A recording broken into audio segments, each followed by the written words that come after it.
मैं सीता हूँ। यह कहानी मेरी जिंदगी के उन पन्नों की है जिनमें दर्द, त्याग और उम्मीद की स्याही घुली हुई है। यह कहानी मैंने अपने दिल से लिखी है ताकि मेरे दर्द और संघर्ष की दास्तान हर उस इंसान तक पहुँचे जो कभी हालात के आगे झुका हो। मेरे पिता श्यामलाल जी ईमानदारी की मिसाल थे। उनका जीवन सादगी और मेहनत से भरा हुआ था। बचपन से मैंने उन्हें राकेश सिंह के घर काम करते देखा था।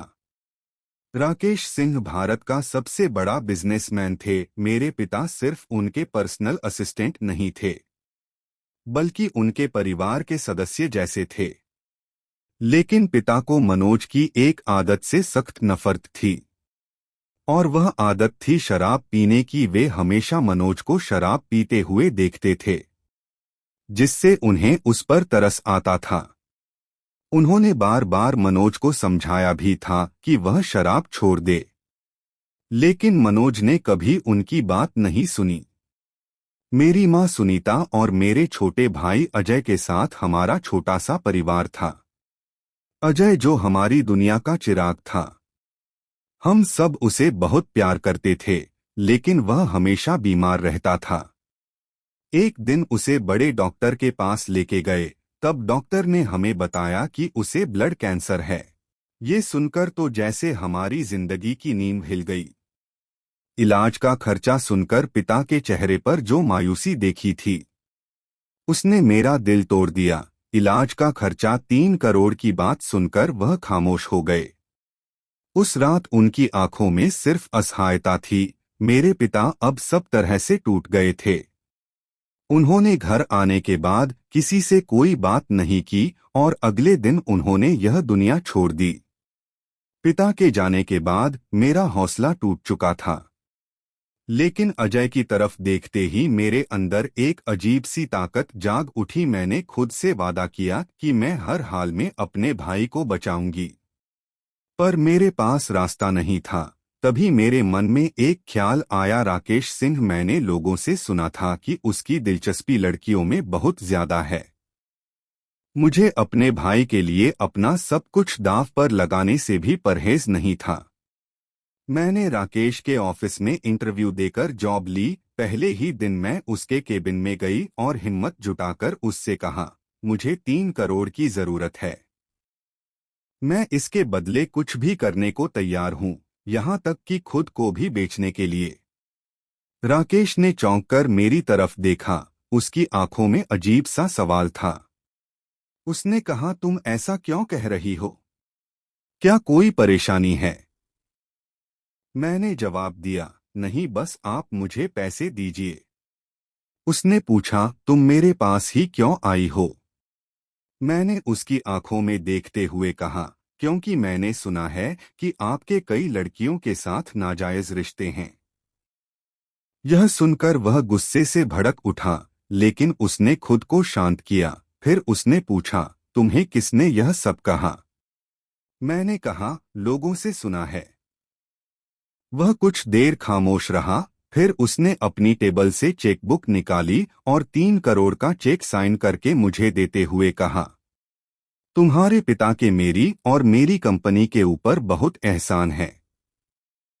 यह उनके एहसान का कर्ज है और मुझे इसके बदले कुछ नहीं चाहिए। अगर तुम चाहो तो कल से ऑफिस ज्वाइन कर सकती हो। उसकी बातें सुनकर मेरी आंखें भर आईं। मैं कुछ कह नहीं पाई, बस चेक लेकर बाहर आ गई। डॉक्टर ने कहा कि इलाज के लिए जल्दी ऑस्ट्रेलिया जाना होगा, लेकिन इससे पहले अजय के लिए ब्लड डोनर की जरूरत थी। मैंने खुद ब्लड डोनेट करने की कोशिश की, पर मेरा ब्लड मैच नहीं हुआ। तभी डॉक्टर ने कहा कि डोनर मिल गया है। मुझे नहीं पता था कि वह डोनर कोई और नहीं बल्कि राकेश था। उसने यह बात मुझसे छुपाई। अगले दिन उसने कहा, मैं अजय के साथ ऑस्ट्रेलिया जाऊंगा। तुम मत आना, अगर तुम मेरे साथ आओगी तो मुझे अच्छा नहीं लगेगा।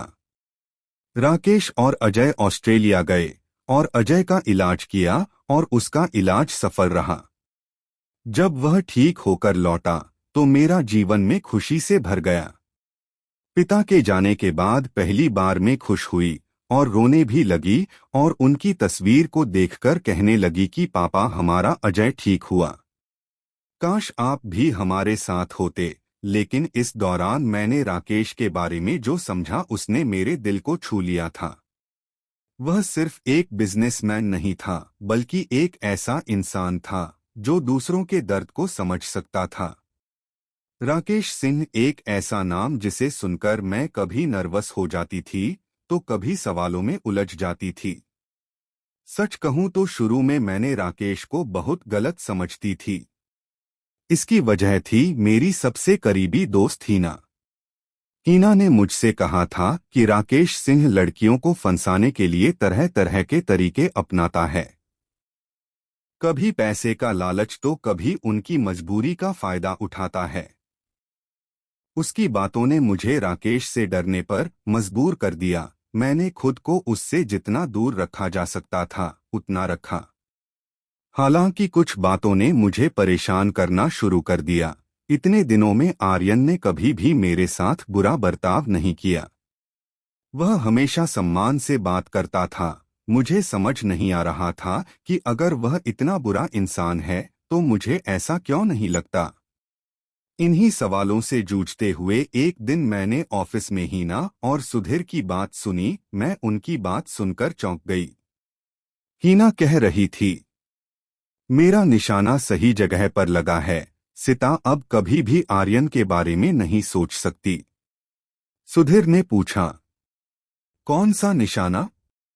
हीना ने हंसते हुए जवाब दिया, मैंने सिता को राकेश सिंह के खिलाफ पूरी तरह से भड़का दिया है। अब वह कभी उसकी ओर नहीं देखेगी और न ही उसके बारे में सोचेंगी। मैंने सिता को राकेश सिंह के खिलाफ पूरी तरह से भड़का दिया है। अब वह कभी उसकी ओर नहीं देखेगी और न ही उसके बारे में सोचेंगी। यह सुनकर मैं हैरान रह गई। मेरी सबसे अच्छी दोस्त हीना ने मेरे साथ धोखा किया था। मैंने बाद में जाना कि सुधीर मुझसे प्यार करता था और हीना उसकी मदद कर रही थी। इसलिए उन्होंने राजेश को मेरी नजरों में गलत साबित करने की साजिश रची थी। धीरे धीरे मैंने राकेश के बारे में जानना शुरू किया। मैंने उसकी जिंदगी के उन पहलुओं को देखा जो शायद ही कोई जानता हो। एक दिन ऑफिस में पार्टी के दौरान किसी ने मुझे बताया कि राकेश के पिता ने आत्महत्या कर ली थी। इसका कारण था उनकी पत्नी का अफेयर। राकेश के पिता ने यह सब अपनी आंखों से देखा और यह बर्दाश्त नहीं कर सके। जाने से पहले उन्होंने राकेश को एक चिट्ठी लिखी थी, बेटे मुझे माफ करना, मैं तुम्हें अकेला छोड़कर जा रहा हूं। मैंने बिजनेस तुम्हारे नाम कर दिया है। मुझे उम्मीद है कि तुम इसे संभालोगे और मुझे गलत नहीं समझोगे। यह सब सुनकर मेरी आंखों में आंसू आ गए।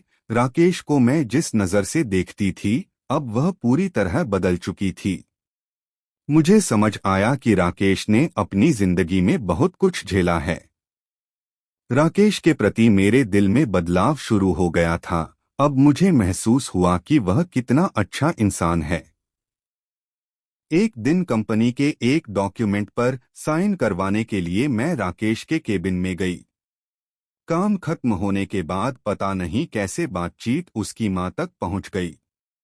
मैंने हिम्मत करके पूछा, मैंने आपकी मां के बारे में सुना है, क्या वह सब सच है?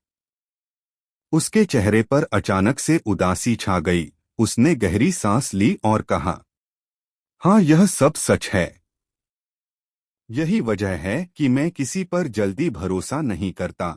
लेकिन तुमसे मिलने के बाद मुझे लगा कि हर औरत एक जैसी नहीं होती। तुमने मुझे यह यकीन दिलाया है कि इस दुनिया में कुछ लोग सच्चे और अच्छे किरदार के भी होते हैं।